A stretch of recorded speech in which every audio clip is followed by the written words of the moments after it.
Alcatraz, the Rock, the most infamous prison on Earth. Well, I think Alcatraz was the perfect prison for the time. It was the big stick against crime.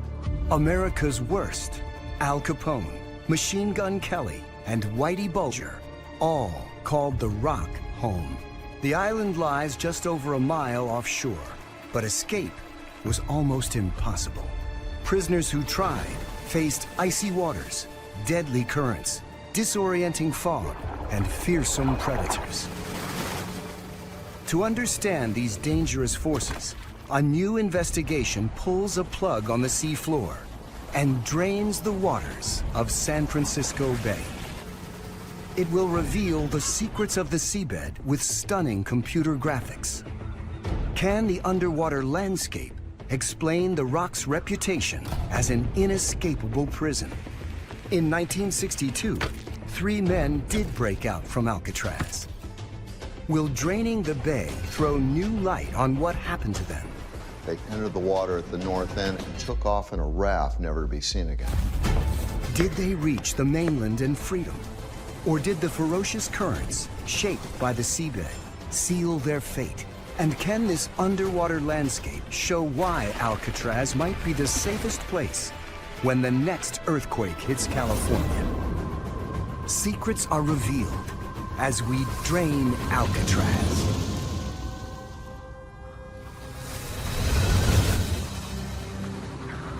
The island of Alcatraz sits alone in the middle of San Francisco Bay.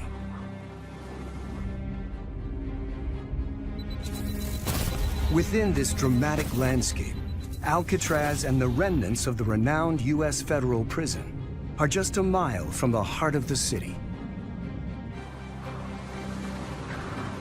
For 29 years, it held some of the most dangerous and notorious criminals in history. Alcatraz was the end of the line, and that's what it was designed for. It was the place where they could take and isolate the troublemakers, the gang leaders, the most problematic, the most troublesome prisoners. They sent them to Alcatraz. Officially, no one successfully escaped the Rock. But why exactly was no inmate able to break out of Alcatraz? To answer this, high-resolution sonar scans plot the hidden depths of San Francisco Bay. For the first time, cutting-edge computer graphics transform the scans into remarkable images of the seabed. This is Alcatraz as never seen before. Today, the island is a museum run by the National Park Service. Over 1 million people visit every year. One man has watched it rise to become one of America's most visited attractions.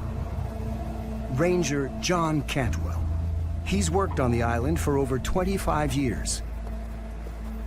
He knows its history. There's a term that we use on Alcatraz, layers of history, and the first layer of history would be the Army's time on Alcatraz. They arrived in 1853 and built a fortress to protect the harbor. The Federal Bureau of Prisons take over in 1934, and they ran the island for 29 years as a supermax penitentiary.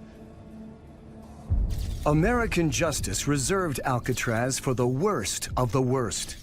The prison was fortified to make sure they would stay put. Where I'm standing is on Broadway. This is the main corridor in the cell house. Alcatraz being a supermax penitentiary meant that you had high security, 1 officer for every 3 convicts. They were constantly being watched. 12 times a day, they would have counted every convict in this penitentiary building. Prison breaks were suppressed with extreme force, but escape was a constant temptation.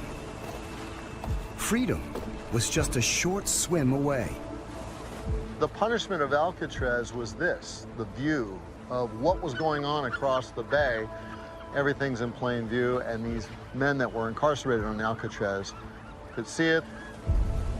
I think it's fair to say every guy that ever did time here considered, how are you going to escape? Liberty seemed so close that for some, it was irresistible. The official count is 14 different escape attempts. Of that number, 5 men are still unaccounted for. To make it off the island, the convicts first had to escape from the prison itself. Well, probably one of the most famous escape attempts from the building is the 1937 Rowan Cole escape attempt. They cut through the windows and pop out into the San Francisco Bay. And they sent boats out looking for those 2 guys and never found them. The official on this is that they were swept out to sea. Powerful currents weren't the only dangers facing escapees. Alcatraz folklore claimed that predatory sharks swam in the Bay Area. In 1959, a college student had been killed by a great white in these waters. And in 2015, the Alcatraz shark legend was confirmed on camera when tourists witnessed a great white attacking a seal on the island's dock.